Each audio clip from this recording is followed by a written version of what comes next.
Welcome dear student, मयूर Naval academy Barmer के online YouTube channel पर आपका हार्दिक स्वागत है। अभी अपने पिछली वीडियो के अंदर विमीय सूत्र के रिगार्डिंग कुछ चीज़ें पढ़ी और साथ में हमने ये भी पढ़ा कि विमीय सूत्र के क्या क्या अनुप्रयोग होते हैं।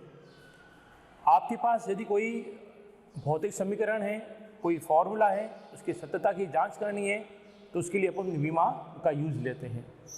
यदि आपको किन्हीं भी दो भौतिक राशियों के मध्य संबंध स्थापित करने हैं या दो से अधिक भौतिक राशियों के मध्य संबंध स्थापित करने हैं तो उसके लिए भी अपन विमा का उपयोग लेते हैं।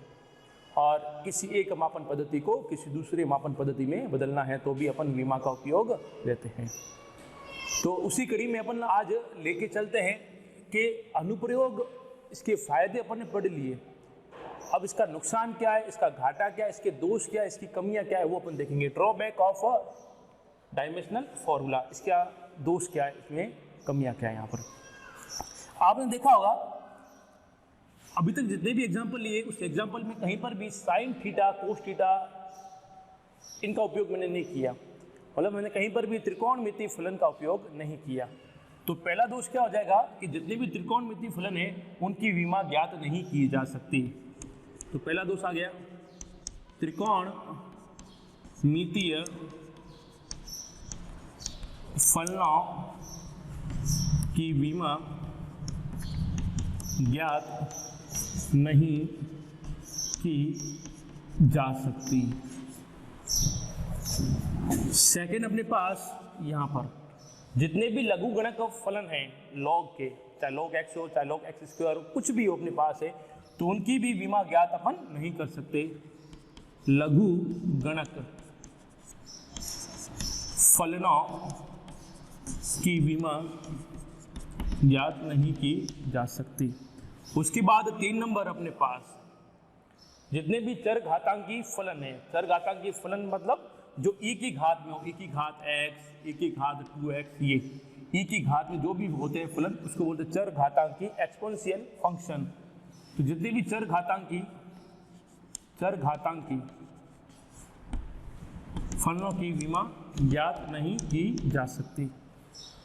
उसके बाद कुछ नियतांक अपने पास ऐसे होते हैं या कुछ संख्यात्मक मान होते हैं, 3, 4, 5, 6 या पाई। तो कुछ नियतांक ऐसे होते हैं जिनकी अपन विमा ज्ञात नहीं कर सकते हैं। तो यहां पर अपने पास आ जाएगा संख्यात्मक मान या कुछ नियतांकों की विमा ज्ञात नहीं की जा सकती है। तो इसी कड़ी में आगे अपन चलेंगे। अभी अपन ने बोला कि यदि कोई भौतिक राशि 2 या 3 भौतिक राशियों पर डिपेंड है तो विमीय समीकरण से उसके मध्य संबंध स्थापित कर सकते हैं। यदि कोई भौतिक राशि 3 से अधिक राशियों पर डिपेंड है तो विमा की सहायता से उनमें संबंध स्थापित नहीं कर सकते। अब ये क्या अनुप्रयोग था, पिछली वीडियो देखोगे तो पता चल जाएगा। तो 3 से अधिक भौतिक राशि, स्पेशल लिख देते हैं, यदि कोई भौतिक राशि 3 से अधिक भौतिक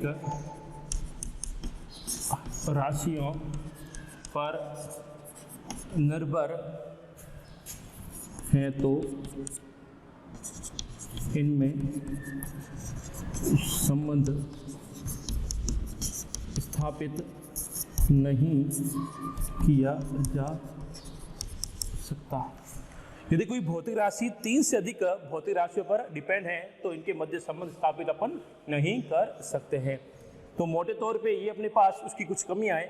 एक कमी और है कि कुछ भौतिक राशियां ऐसी होती है जो है तो अलग अलग लेकिन उनकी विमा समान होती है। तो 6 नंबर यहाँ लिख देता हूं मैं, 6 नंबर।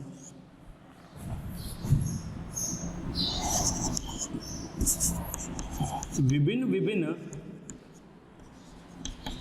भौतिक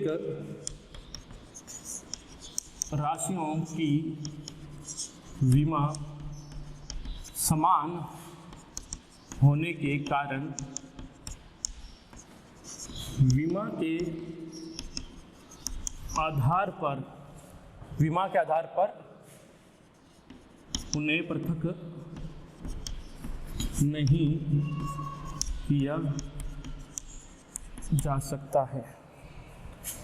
अब क्या चीज है इसको देखो, जैसे आपने देखा होगा कार्य की बीमा या कार्य का बीमा सूत्र आपने पढ़ा होगा, तो था अपने पास M1 L2 T-2 था।